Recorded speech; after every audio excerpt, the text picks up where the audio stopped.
Hi friends, ಎಲ್ಲರಿಗೂ ನಮಸ್ಕಾರ. ಬನ್ನಿ ಫ್ರೆಂಡ್ಸ್, ಗೌರಿ ಶಂಕರ ಸೀರಿಯಲಿನ ಇವತ್ತಿನ ಸಂಚಿಕೆಯಲ್ಲಿ ಏನಾಗ್ತಿದೆ ಅಂತ ನೋಡ್ಕೊಬರೋಣ.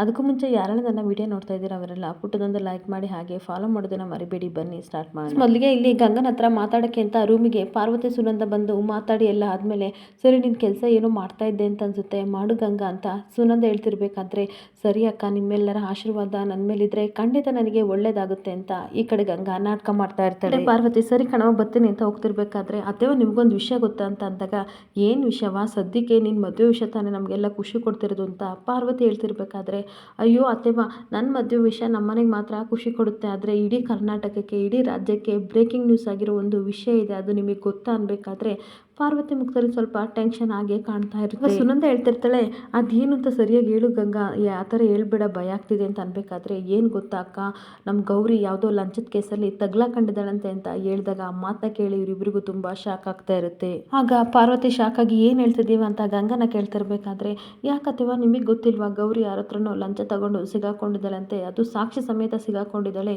ಇದು ಪೇಪರಲ್ಲಿ ನ್ಯೂಸಲ್ಲೆಲ್ಲ ಬರ್ತಿದೆ, ಯಾಕೆ ನಿಮಗೆ ಗೊತ್ತಿಲ್ವಾ, ನೀವು ಯಾವತ್ತು ನ್ಯೂಸ್ ಓದಿಲ್ವಾ ಅಂತ ಕೇಳ್ತಾ ಇರ್ತಾಳೆ. ಆಮೇಲೆ ಮತ್ತೆ ಗಂಗೆ ಹೇಳ್ತಾ ಇರ್ತಾಳೆ, ಹೋಗ್ಲಿ ಬಿಡಿ ಅಥವಾ ಏನು ಮಾಡೋಕ್ಕಾಗುತ್ತೆ, ಪಾಪ ಗೌರಿಗಿಂತ ಪರಿಸ್ಥಿತಿ ಬರಬಾರ್ದಿತ್ತು, ಮಾಡ್ದವ್ರ ಪಾಪ ಆಡ್ದವ್ರ ಬಾಯ್ಲಿ ಯಾಕೆ, ನಮಗೆಲ್ಲ ಇದು ಯಾಕೆ ಅಂತ ಹೇಳ್ತಾ ಇರ್ತಾಳೆ. ಮತ್ತೆ ಗಂಗಾ ನಾಟಕ ಮಾಡ್ಕೊಂಡು ಹೇಳ್ತಾ ಇರ್ತಾಳೆ, ಅಯ್ಯೋ ಅತ್ತೆವ ನೀವು ಬೇಜಾರು ಮಾಡ್ಕೋಬೇಡಿ, ನೀವು ಒಂದೇ ಒಂದು ಮಾತು ಹೇಳಿ ನಾನು ಅವಳನ್ನ ನಿರಪರಾಧಿ ಅಂತ ನಾನು ಬಿಡಿಸ್ತೀನಿ, ಅವಳು ಲಂಚ ತಗೊಂಡಿದ್ರು ಪರವಾಗಿಲ್ಲ, ವಾದ ಮಾಡಿಬಿಟ್ಟು ನಾನು ಅವಳನ್ನ ಕಾಪಾಡ್ತೀನಿ ಅಂತ ನಾಟಕ ಮಾಡಿ ಹೇಳ್ತಾ ಇರ್ತಾಳೆ. ಪಾರ್ವತಿ ಏನು ಮಾತಾಡದೆ ಸುಮ್ಮನೆ ನಿಂತ್ಕೊಂಡಾಗ ಮತ್ತೆ ಗಂಗಾ ಹೇಳ್ತಾ ಇರ್ತಾಳೆ, ಯಾಕೆ ಚಿಕ್ಕತ್ತೆ ನನ್ನ ಮೇಲೆ ನಂಬಿಕೆ ಇಲ್ವಾ ನಿಮಗೆ, ನಾನು ಶಂಕರ್ ಅವ್ರು ಎಷ್ಟು ಸಲ ಜೈಲಿಗೆ ಹೋಗಿದ್ದಾರೆ, ನಾನೇ ತಾನೇ ಬಿಡಿಸ್ಕೊಬರೋದು, ಅಂದಮೇಲೆ ನಿಮ್ಮ ಮುದ್ದಿನ ಸೊಸೆ ಗೌರಿನ ಬಿಡಿಸ್ಕೊಬರಲ್ವಾ, ನನ್ನ ಮಾತು ಮೇಲೆ ನಂಬಿಕೆ ಇಲ್ವಾ ಅಂತ ಹೇಳ್ತಾ ಇರ್ತಾಳೆ. ಕೋಳಿ ಮತ್ತೆ ಮಂಜ ಸುಳ್ಳು ಸಾಕ್ಷಿ ಹೇಳಿದವನ್ನ ಅವ್ರ ಊರಲ್ಲಿ ಹುಡುಕ್ತಾ ಇರ್ತಾರೆ, ಎಲ್ಲಿ ಹುಡುಕಿರು ಸಿಗಾಕಲ್ಲ, ಹಾಗೆ ಎಲ್ಲರನ್ನು ಕೇಳ್ತಾ ಮತ್ತೊಂದು ಕಡೆ ಹುಡುಕೋಕೆ ಟ್ರೈ ಮಾಡ್ತಾ ಇರ್ತಾರೆ.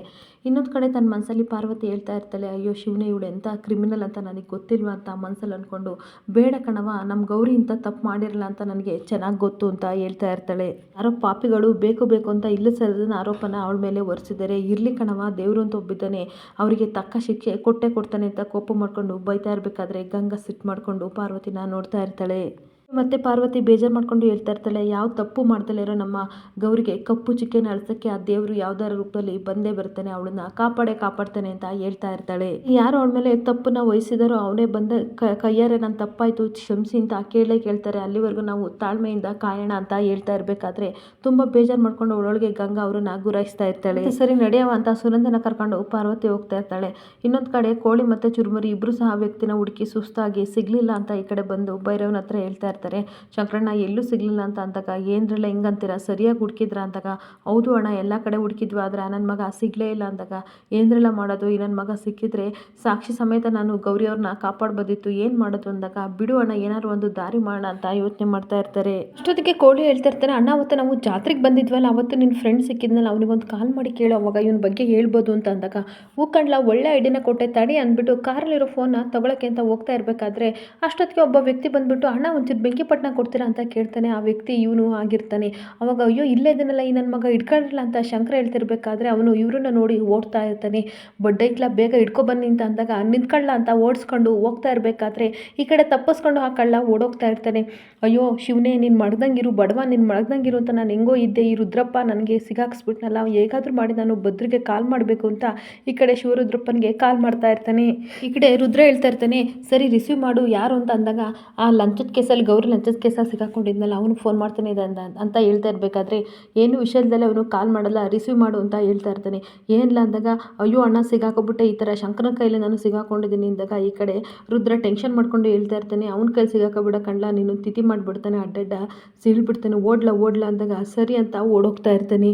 ಏನಾಯ್ತಲ್ಲ ಅಂತ ರುದ್ರನ ಕೇಳ್ತಿರ್ಬೇಕಾದ್ರೆ, ಎಲ್ಲ ಮುಗ್ದೋಯ್ತು, ನಮ್ಮ ಫಿಲಾನ್ ಎಲ್ಲ ಹೊರಟೋಯ್ತು ಅಂತ ಹೇಳ್ತಾ ಇರ್ತಾನೆ. ಏನಾಯ್ತು ಅಂತ ಸರಿಯಾಗಿ ಬೊಗ್ಲ ಅಂತ ಹೇಳ್ತಿರ್ಬೇಕಾದ್ರೆ, ಓ ಲಂಚದ ಕೇಸನ್ನು ಶಂಕರ ಕೈಲಿ ಸಿಗಾಕೊಂಡಿದ್ದೇನೆ, ಅವನನ್ನು ಅಟ್ಟಾಡಿಸ್ಕೊಂಡು ಓಡಾಡ್ತಿದ್ದಾನೆ ಅಂತ ಅಂದಾಗ ಶಾಕ್ ಆಗಿ ಶಿವರುದ್ರಪ್ಪ ಹಾಗೆ ನಿಂತ್ಕೊಬಿಡ್ತಾನೆ.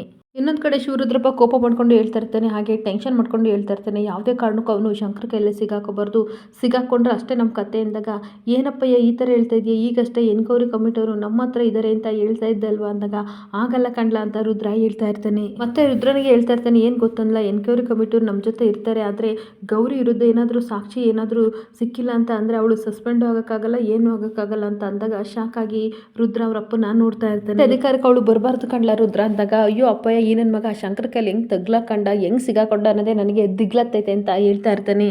ಒಂದು ಕಡೆ ವ್ಯಕ್ತಿನ ಓಡಿಸ್ಕೊಂಡು ಕೋಳಿ ಮತ್ತು ಚುರುಮುರಿ ಬರ್ತಾ ಇರ್ತಾರೆ. ಏನು ಮಾಡಿದ್ರು ಅವ್ನ ಕೈಗೆ ಸಿಗಲ್ಲ. ಆಗ ಸಡನ್ನಾಗಿ ಶಂಕರನ ಹತ್ರ ಬಂದು ನಿಂತ್ಕೊಬಿಡ್ತಾನೆ. ಅವನೇ ತಗ್ಲಾಕಂಡಾಗ ಶಂಕರ ಏನು ಮಾತಾಡ್ತಾನೆ. ಹಾಗೆ ಅವನನ್ನು ಗುರಾಯಿಸ್ತಿರ್ಬೇಕಾದ್ರೆ, ಸರ್ ನನ್ನ ಬಿಟ್ಬಿಡಿ, ನಂದೇನು ತಪ್ಪಿಲ್ಲ, ಪ್ಲೀಸ್ ಸರ್, ನನ್ನ ಪಾಡಿ ನಾನು ಇದ್ದೆ ಸರ್, ಎಲ್ಲ ನಿಜನ ನಾನು ಹೇಳ್ಬಿಡ್ತೀನಿ ಅಂತ ಅವನೇ ಹೇಳೋಕ್ಕೆ ಸ್ಟಾರ್ಟ್ ಮಾಡ್ತಾ ಇರ್ತಾನೆ. ಇನ್ನೊಂದು ಕಡೆ ಮನೇಲಿ ಗೌರಿ ತುಂಬ ಬೇಜಾರು ಮಾಡಿಕೊಂಡು ಮೇಲಧಿಕಾರಿ ಹೇಳಿದ ಮಾತನ್ನ ನೆನಪಿಸ್ಕೋತಾ ಇರ್ತಾಳೆ. ಎನ್ಕೌರಿಯಲ್ಲಿ ನಿಂದೇನಾದ್ರು ತಪ್ಪು ಅಂತ ಗೊತ್ತಾದರೆ ನಾನೇನು ಮಾಡೋಕ್ಕಾಗಲ್ಲಮ್ಮ, ಸಸ್ಪೆನ್ಷನ್ ಆರ್ಡರ್ ತಗೊಂಡು ಮನೆಗೆ ಹೋಗ್ಬೇಕಾಗುತ್ತೆ ಅಂತ ಅಧಿಕಾರಿಗಳು ಹೇಳಿದ ಮಾತೆಲ್ಲ ನೆನಪಿಸ್ಕೊಂಡು ಕಣ್ಣೀರಾಗ್ತಾ ಇರ್ತಾಳೆ. ಹಾಗೆ ಗೌರಿ ಯೋಚನೆ ಮಾಡ್ತಿರ್ಬೇಕಾದ್ರೆ ಅಲ್ಲಿ ವಿಜಿ ಬಂದ್ಬಿಟ್ಟು ಗೌರಿ ಗೌರಿ ಅಂತ ಕೂಗ್ತಾಳೆ. ಅವಾಗ ವಿಜಯ್ ಹೇಳ್ತಾ ಇರ್ತಾಳೆ, ಯಾಕೆ ಗೌರಿ ಈ ಥರ ಕಳೆದೋಗಿದೆಯಾ, ಇನ್ನೂ ಆ ವಿಚಾರ ಬಗ್ಗೆನೇ ಯೋಚನೆ ಮಾಡ್ತಾ ಇದೆಯಾ, ಯಾಕೋ ನಿನ್ನ ಮನಸ್ಸು ಸರಿ ಇಲ್ಲ, ಡ್ಯೂಟಿಗೂ ಹೋಗಬೇಡ, ಅಲ್ಲಿ ಸ್ಟಾಫ್ ಬೇರೆ ಕಿರಿಕಿರಿ ಮಾಡ್ತಾರೆ, ಅದ್ರ ಬದಲು ನೀನು ಸ್ವಲ್ಪ ದಿನ ರಜೆ ತಗೋ ಅಂತ ಹೇಳ್ತಿರ್ಬೇಕಾದ್ರೆ, ಅಯ್ಯೋ ಅಕ್ಕ ರಜೆ ಇನ್ಯಾಕೆ, ನನಗೆ ಸಸ್ಪೆನ್ಷನ್ ಆರ್ಡರೇ ಕೈಗೆ ಬರುತ್ತೆ ಅಂತ ಅಂದಾಗ ವಿಜಿನೂ ಸಹ ತುಂಬ ಬೇಜಾರು ಮಾಡ್ಕೋತಾ ಇರ್ತಾಳೆ.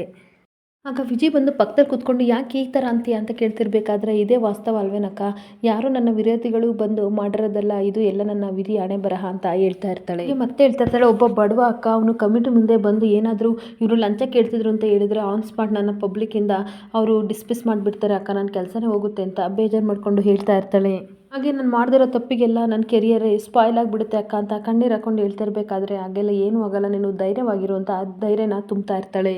ಹಾಗೆ ಮತ್ತೆ ಗೌರಿ ಕಣ್ಣೀರು ಹಾಕೊಂಡು ಹೇಳ್ತಾ ಇರ್ತಾಳೆ, ಅಕ್ಕ ಈ ಕೆಲಸ ಪಡ್ಕೊಳ್ಳೋಕ್ಕೆ ನಾನು ಎಷ್ಟೆಲ್ಲ ಕಷ್ಟಪಟ್ಟಿದ್ದೀನಿ, ಹಾಗೆ ಎಷ್ಟೆಲ್ಲ ಸಮಾಜ ಸೇವೆ ಮಾಡಿದ್ದೀನಿ, ನೀವು ಸಹ ಕಣ್ಣಾರೆ ನೋಡಿದ್ದೀರಾ, ಕ್ಲೀನ್ ಆ್ಯಂಡ್ ಹಾಕಿರೋಕ್ಕೆ ಎಷ್ಟು ಕಷ್ಟ ಅಲ್ವಕ್ಕ ಅಂತ ಹೇಳ್ತಾ ಇರ್ತಾಳೆ.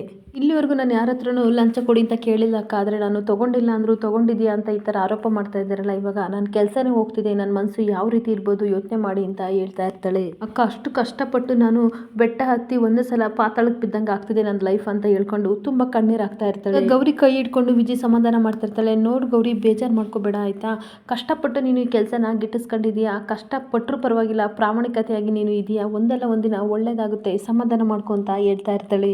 ಈ ನಿಷ್ಠೆ ನಿನ್ನನ್ನೇ ಕಾಪಾಡುತ್ತೆ ಆಯಿತಾ, ಬೆಡ್ತಂಗಿರೋ ಕಷ್ಟ ಮಂಜಿನಂಗೆ ಕರಗೋ ಸಮಯ ಬಂದೇ ಬರುತ್ತೆ ಗೌರಿ ಅಂತ ಸಮಾಧಾನ ಮಾಡ್ತಾ ಇರ್ತಾಳೆ.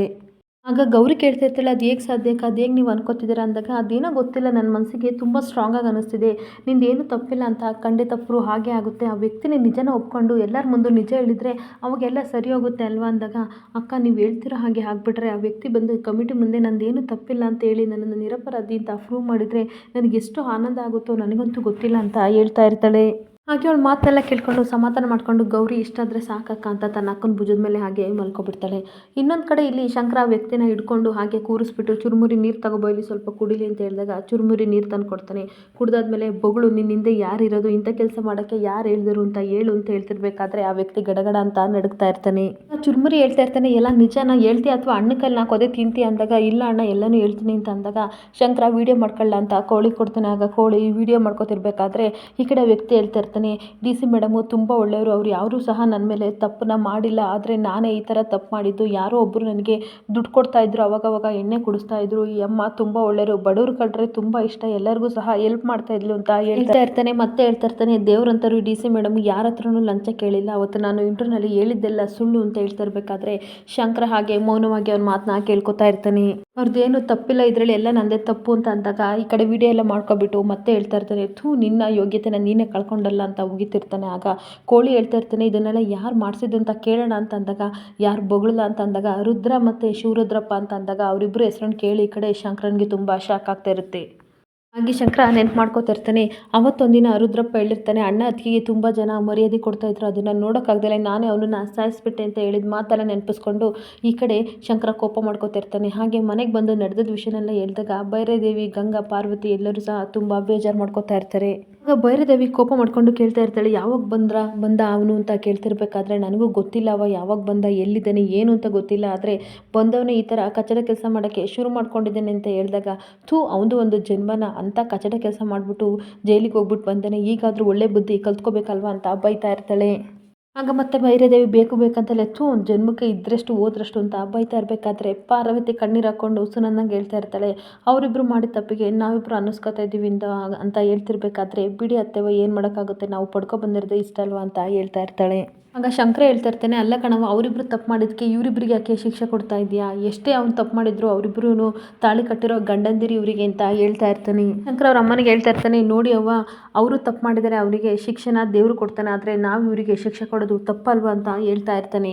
ಆಗ ಗುಂಡ ಹೇಳ್ತಾ ಇರ್ತಾನೆ, ಬಾಸು ನನ್ನ ಹೆಸರು ಪಕ್ಕ ಆರ್ ಅಂತ ಇದೆಯಲ್ಲ, ಅವನ ಭದ್ರ ಹಾಗಾದರೆ ನಮ್ಮಪ್ಪ ವಿಲನ್ ಅಂತ ಅಂದಾಗ ಮನೆಯವ್ರಿಗೆಲ್ಲರೂ ಶಾಕ್ ಆಗ್ತಿರುತ್ತೆ. ಅವಾಗ ಬಾರ್ಲಾ ಅಂತ ಕರೆದು ಹೇಳ್ತಾ ಇರ್ತಾನೆ, ನೋಡು ಗುಂಡ, ನಿಮ್ಮಪ್ಪ ವಿಲನ್ ಆದರೆ ನಾವೆಲ್ಲ ನಿನ್ನ ಜೊತೆ ಯಾವಾಗಲೂ ಇರ್ತೀವಿ, ನೀನು ಅಂದಿರೋ ಮಾತು ಪ್ರಕಾರ ನಾವೆಲ್ಲ ವಿಲನ್ ಆಗಾದ್ರೆ ಅಂತ ಕೇಳ್ತಾ ಇರ್ತಾನೆ. ಅವಾಗಾದ್ರೆ ಕೆಟ್ಟವ್ರು ಅನ್ಬೇಕಾದ್ರೆ ಇಲ್ಲ ಬಾಸು ನೀವೆಲ್ಲ ಸಾನೆ ಒಳ್ಳೆಯವರು ಅಂತ ಗುಂಡ ಹೇಳ್ತಾ ಇರ್ತಾನೆ. ಅವಾಗ ಸುನಂದ ಹೇಳ್ತಾ ಇರ್ತಾಳೆ, ಏನು ಗೊತ್ತಾ ಗುಂಡ, ನೀನು ಹುಟ್ಟೋಕ್ಕೂ ಮುಂಚೆ ಗೌರಿ ಮತ್ತು ಶಂಕರ ತುಂಬ ಕನಸುಗಳನ್ನ ಕಟ್ಟಿದ್ರು. ನಾನು ನಿನ್ನನ್ನು ಎತ್ತಿರ್ಬೋದು, ಆದರೆ ಕನಸು ಕಟ್ಟಿದ್ದು ಅವರೇ, ನಿನ್ನನ್ನು ದೊಡ್ಡ ಆಫೀಸರ್ ಮಾಡಬೇಕು, ತುಂಬ ಚೆನ್ನಾಗಿ ಓದಿಸ್ಬೇಕು ಅಂತ ತುಂಬ ಕನಸು ಕಟ್ಟಿದ್ರು ಅಂತ ಅಂದಾಗ ಶಂಕರ ಬೇಜಾರು ಮಾಡ್ಕೊಂಡು ಗುಂಡನ್ನ ನೋಡ್ತಾ ಇರ್ತಾನೆ. ಇದ್ಮೇಲೆ ಅವರು ನಿನಗೆ ಅಪ್ಪ ಅವ್ವ ಗೆಪ್ತಿ ಮಾಡ್ಕೋ ಶಂಕರ ಅಂತ ಅಂದಾಗ ಶಂಕರ ಬೇಜಾರಾಗಿ ಕೂತ್ಕೋತಾನೆ. ಅವಾಗ ಮತ್ತೆ ಗುಂಡನ್ಗೆ ಸುನಂದ ಹೇಳ್ತಾ ಇರ್ತಾಳೆ, ನಿಮ್ಮ ಬಾಸೆ ಅಪ್ಪಯ್ಯ, ಗೌರಿನೇ ಅವ್ವ ಅಂತ ಹೇಳಿದಾಗ ಖುಷಿ ಆಗ್ತಾ ಇರುತ್ತೆ ಗುಂಡನಿಗೆ. ಆಗ ಗುಂಡ ಹೇಳ್ತಾ ಇರ್ತಾನೆ, ಬಾಸಪ್ಪ ಓಕೆ, ಆದರೆ ಈ ಗೌರಿ ಯಾರು ಅಂತ ಕೈ ಇಟ್ಕೊಂಡು ಗೌರಿ ಅಂತ ನೋಡಿದಾಗ ಹಾಗೆ ಶಂಕರ ಶಾಕ್ ಆಗಿ ಅವ್ನ ಮುಖ ನಾನು ನೋಡ್ತಾ ಇರ್ತಾನೆ. ಇನ್ನೊಂದು ಕಡೆ ಮತ್ತೆ ಗೌರಿ ಬೇಜಾರಾಗಿ ಕೂತಿರ್ಬೇಕಾದ್ರೆ ಭೂಮಿ ಬಂದು ಹೇಳ್ತಾ ಇರ್ತಾಳೆ, ಅಮ್ಮ ನಿನಗೆ ಹೊಟ್ಟೆ ಹಸಿವಾಗಿದೆ ಅಂತ ಗೊತ್ತು, ಅದಕ್ಕೆ ಬಿಸಿ ಬಿಸಿ ಬಾತ್ ಮಾಡಿಸ್ಕೊ ಬಂದೀನಿ, ಸ್ವಲ್ಪ ತಿನ್ನಮ್ಮ ಅಂದಾಗ, ಬೇಡ ಪುಟ್ಟ ನನಗೆ ಹಸಿವಿನ, ನೀನು ಊಟ ಮಾಡಿದೆಯಲ್ಲ ಅಷ್ಟೇ ಸಾಕು ಅಂದಾಗ, ಯಾಕಮ್ಮ ಈ ರೀತಿ ಹೇಳ್ತೀಯಾ, ನಿನಗೆ ಆಫೀಸಲ್ಲಿ ತುಂಬ ಟೆನ್ಷನ್ ಇದೆ ಅಂತ ನನಗೆ ಗೊತ್ತು, ಆದರೆ ಸ್ವಲ್ಪ ಊಟ ಮಾಡಮ್ಮ, ಒಳ್ಳೆಯವ್ರಿಗೆ ದೇವರು ಒಳ್ಳೇದನ್ನೇ ಮಾಡ್ತೈತೆ ಅಂತ ಹೇಳ್ತಾ ಇರ್ತಾಳೆ. ಆಗ ಗೌರಿ ಹೇಳ್ತಾ ಇರ್ತಾಳೆ, ಇಷ್ಟು ಚಿಕ್ಕ ಬಾಯಲ್ಲಿ ಇಷ್ಟು ದೊಡ್ಡ ಮಾತಾಡ್ತಿಲ್ಲ ಅಂದಾಗ, ಬಟ್ ನಾನು ಹೇಳಿದ್ದೆಲ್ಲ ನಿಜ ಅಲ್ವೇನಮ್ಮ ಅಂದಾಗ ಹ್ಞೂ ಅಂತ ಹೇಳ್ತಾ ಇರ್ತಾಳೆ. ನಾಳೆ ಏನಾಗುತ್ತೆ ಅಂತ ಟೆನ್ಷನಲ್ಲಿ ನಾನು ಇದ್ದೀನಿ ಅಂತ ಹೇಳ್ತಿರ್ಬೇಕಾದ್ರೆ, ಪ್ಲೀಸ್ ಅಮ್ಮ ಪ್ಲೀಸ್ ಪ್ಲೀಸ್ ಸ್ವಲ್ಪ ಊಟ ಮಾಡು ಅಂತ ತುಂಬ ರಿಕ್ವೆಸ್ಟ್ ಮಾಡ್ಕೋತಾ ಇರ್ತಾಳೆ. ರಿಕ್ವೆಸ್ಟ್ ಮಾಡ್ತಿದ್ರು ಸಹ ಅವಳು ಊಟ ಮಾಡ್ತಾ ಇರಲ್ಲ. ಆವಾಗ ಅಷ್ಟೊತ್ತಿಗೆ ಈ ಕಡೆ ಅವಳ ಅಕ್ಕ ಬಂದ್ಬಿಟ್ಟು ಹೇಳ್ತಾ ಇರ್ತಾಳೆ, ವಿಜಯ್ ಬಂದು, ಯಾಕೆ ಸಣ್ಣ ಮಕ್ಳ ಥರ ಆಟ ಮಾಡ್ತಿದ್ಯಾ, ಭೂವಿ ಎಷ್ಟು ಸಪ್ಪಾಗಿದ್ದಾಳೆ, ಹಾಗೆ ತಿಂಡಿ ತಿನ್ನು ಅಂತ ಎಷ್ಟು ಹೇಳಿದ್ರು ಸಹ ಅವಳು ತಿನ್ನಲ್ಲ. ಸರಿ ಹಾಗಾದರೆ ನಾನೊಂದು ವಿಡಿಯೋ ತೋರಿಸ್ತೀನಿ, ಆ ವಿಡಿಯೋ ನೋಡಿ ನಿನ್ಗೆ ಏನು ಮಾಡಬೇಕು ಅಂತ ಅನ್ಸುತ್ತೋ ಆಮೇಲೆ ಮಾಡು ಅಂತ ಆ ವಿಡಿಯೋನ ಕೊಡ್ತಾಳೆ. ಈ ಕಡೆ ಆ ವಿಡಿಯೋನ ನೋಡೋಕ್ಕೆ ಅಂತ ಗೌರಿ ಹೋಗ್ತಾಳೆ. ಆ ವಿಡಿಯೋ ನೋಡಿದಾಗ ಅಲ್ಲಿ ತಾನು ಹೇಳಿದ್ದೆಲ್ಲ ಸುಳ್ಳು, ಡಿ ಸಿ ಮೇಡಮು ದೇವ್ರಂತಾರಂತ ಆ ವ್ಯಕ್ತಿ ಹೇಳಿದ್ದನ್ನೆಲ್ಲ ನೋಡಿ ಈ ಕಡೆ ಗೌರಿ ಖುಷಿಯಾಗಿ ಹಾಗೆ ವಿಡಿಯೋ ನಾನು ನೋಡ್ತಾ ಕೂತ್ಕೊಬಿಡ್ತಾಳೆ. ಇಲ್ಲಿಗೆ ಈ ಸಂಚಿಕೆ ಎಂಡ್ ಆಗ್ತಿದೆ. ಈ ವಿಡಿಯೋ ಇಷ್ಟ ಆದರೆ ಪುಟ್ಟದೊಂದು ಲೈಕ್ ಮಾಡಿ ಹಾಗೆ ಫಾಲೋ ಮಾಡಿ ಫ್ರೆಂಡ್ಸ್. Thank you.